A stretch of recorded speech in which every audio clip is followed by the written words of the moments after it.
next routine we're going to go over is a pre-exercise warm-up. It's about an intermediate level, and really what we're looking to do with this is to prime your musculature so that when you go for a run, you're using all the proper muscles to actually, get an efficient gait going. So the first exercise is going to be clamshells. So one of the biggest things, as always when you're doing movements, is you want to isolate what you're actually trying to move. So doing the movement just from the hip. So a nice small lift. Good.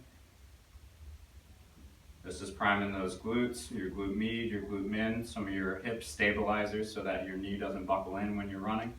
So show them a couple of that where if you're doing a little bit too much range, you're going to get more movement from this lumbar spine. Good, so nice and small movements, keeping it isolated here. Good, and then switch. You got to do the moves that smooth too.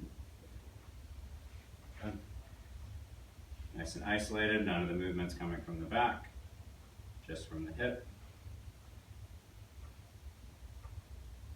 As you can see in this beginner model, like you have the feet together, just a small movements.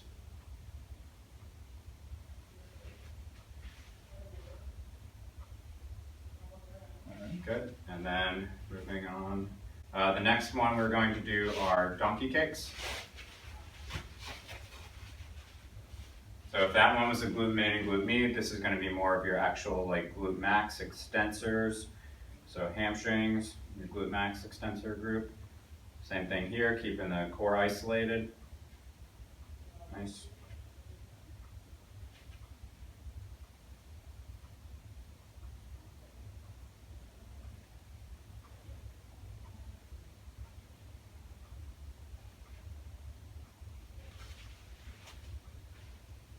Again, if you find yourself doing too much flexion through or extension through the back, limit your range. Just make smaller kicks.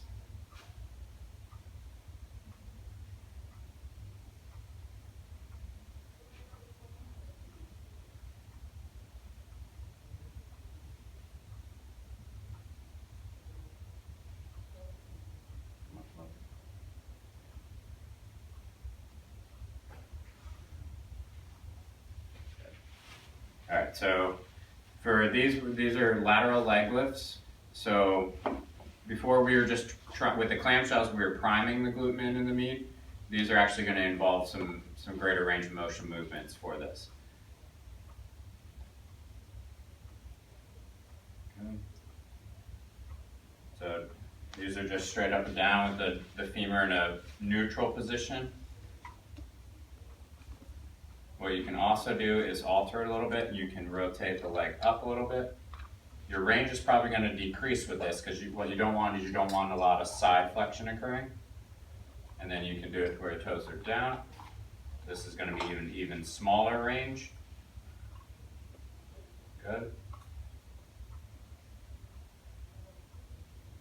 Then you can play around with, you go front to the back. Good.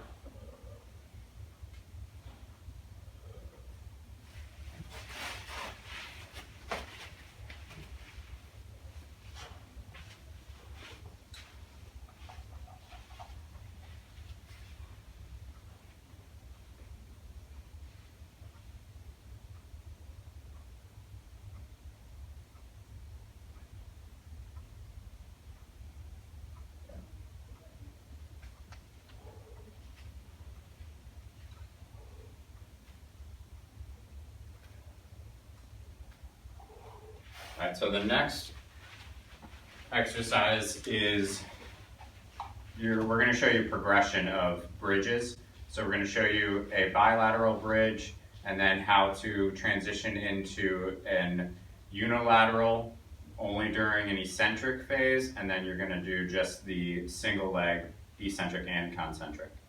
So with the bridges, so come back down. So you want to pelvic tilt first. So he's on the other way. Good, and then that'll put his spine in a good proper position. He's activating his transverse abdominis, and then you're going to squeeze the glutes to come up, planting through the ground, and then back down. So that basic. Come back down. And as you, I don't know if you can tell, but as he comes down, he's resetting every single time. So he comes back down, then he does the pelvic tilt again, and then squeezes again. It's like small of the back on the ground. Correct.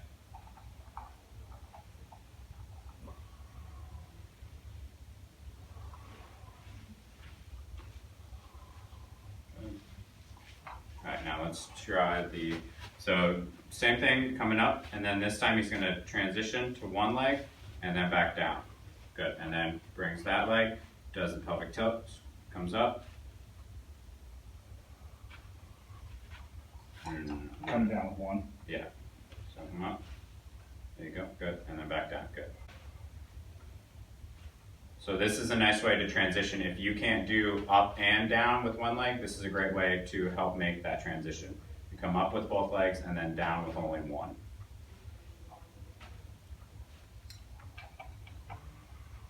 Okay.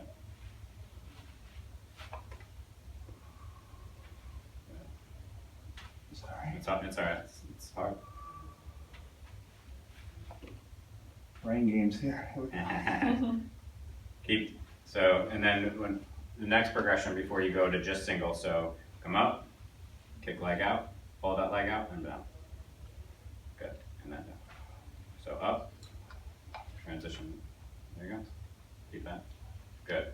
All right, next we're gonna do this single leg, so you're still doing the pelvic tilt, so pelvic tilt, and then you're gonna lift this leg out, and then up and down on just this leg. Good, these are really hard, so if you don't feel like you can maintain that pelvic tilt and keep that spine in a neutral position, you're not ready for these yet.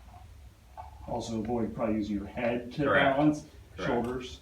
If you need to, you can put your arms out a little bit, kind of use that as a counterbalance. Good, all right, switch legs.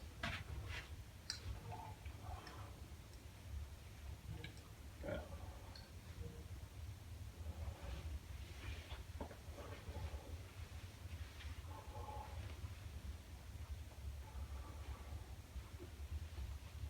Good.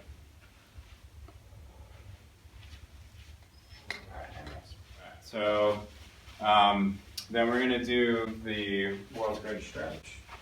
All right, so this one, go down on your hands and knees. All right, so to start, so bring your hands under your shoulders. So these are called the world's greatest stretch. The reason I think we call them the world's greatest stretch is there are all kinds of variations you can apply to them to expose different areas of tension. So one of the main things that we're going to look to do when we do these is to set up properly and to brace the spine. So you're going to step back with one leg, so step back with this leg, squeeze that glute, squeeze that quad. That'll help you isolate this, and then you're going to step back with this leg. Good, and that kind of sets them up in a good position here. And then for the world's greatest stretch, you're going to drive your one leg up in one movement like you did, and you're going to squeeze the opposite glute, opposite quad, and kind of drop your hips down. Good. Keep that leg straight. There you go. And then switch. Good. So glute squeeze, quad, drop down. Good.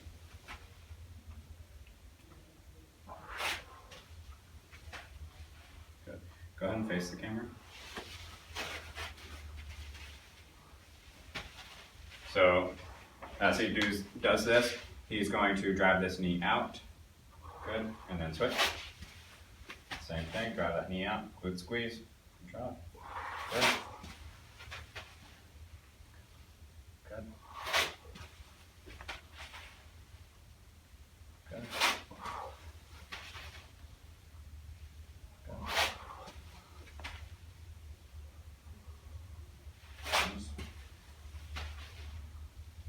When he's doing this, he should kind of feel it warming up and loosening this area up through the hips. Good. All right, now switch over here again. Okay, so we're going to add a hamstring floss to this as well. So he's here, and he's going to contract that quad, come back, and switch. Same thing. Plant the leg, quad contraction. Good. He's going to feel this pull real good in through here as he comes up like that.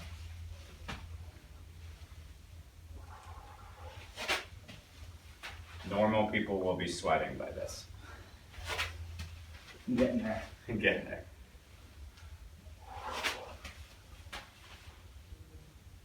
Good.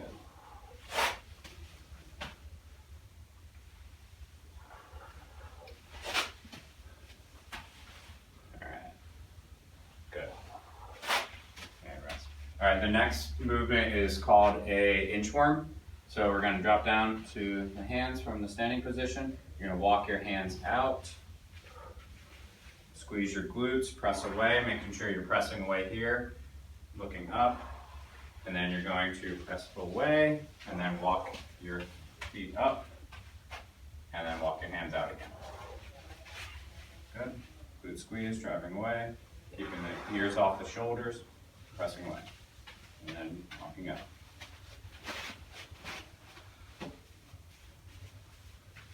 Good. Good. Glute squeeze, quad contraction, press away. Good. Good.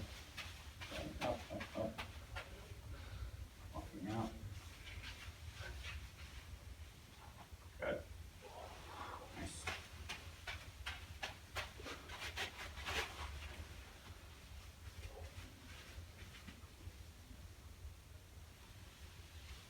So you're only walking your hamstrings up, and you're going to feel that pull all the way through here as you do that. So don't feel like you have to get as much of a range of motion as he's getting as he walks his feet up. So if you need to stop there, that's great. That's fine.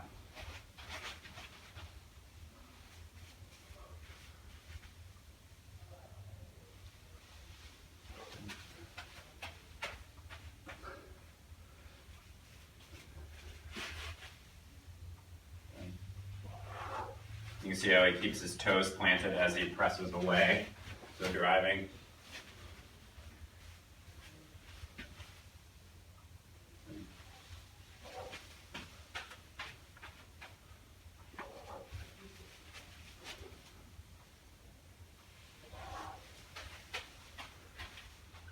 All right, so the last exercise in this routine is a single leg deadlift.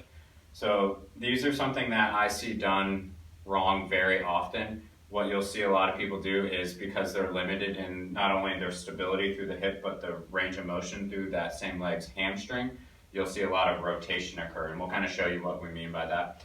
So if you find yourself rotating like that, what you're going to want to do is limit your range of motion significantly until you feel like you can control that range, and then add more range. So just, there you go, good. Nice short range.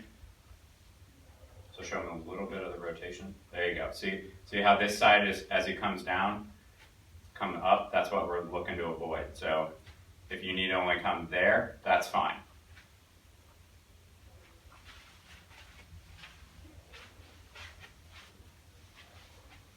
The leg and body kind of come as one unit.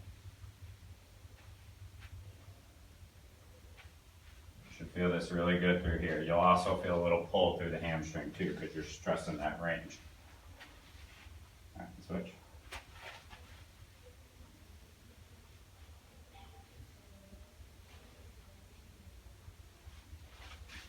One thing that'll help too, you can see how he's a little wobbly through the ankle. That's super normal. You want to try to keep your toes gripped into the ground as much as possible. That'll help you stabilize that ankle as you go forward. I usually recommend to do these barefoot. So just the idea of barefoot made him wobble. That's how I usually do them.